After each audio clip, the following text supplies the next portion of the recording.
நான் ஆர் நிர்மல்குமார் என்னும் நான்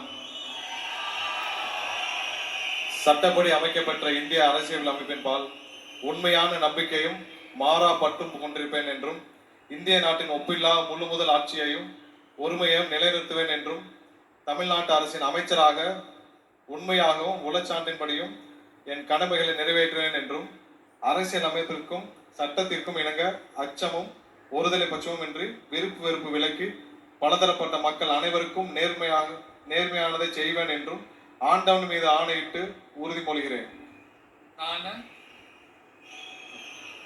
ஆர் நிர்மல்குமார் என்னும் நான் தமிழ்நாட்டு அரசின் அமைச்சர் என்ற முறையில் எனது கவனத்திற்குள்ளாவதும் தெரிய வருவதுமான எந்த பொருளையும் அமைச்சரின் கடமைகளை உரியவாறு நிறைவேற்ற தேவையான அளவுக்கின்றி ஒருவரிடமோ பலரிடமோ நேர்முகமாகவோ மறைமுகமாகவோ அறிவிக்கவோ வெளிப்படுத்தவோ மாட்டேன் என்று ஆண்டவன் மீது ஆணையிட்டு உறுதிமொழிகிறேன்.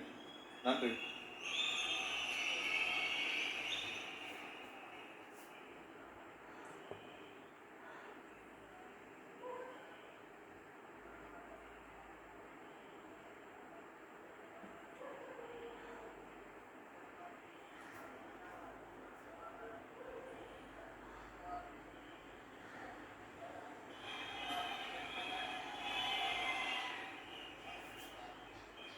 திரு ராஜ்மோகன் அவர்கள்.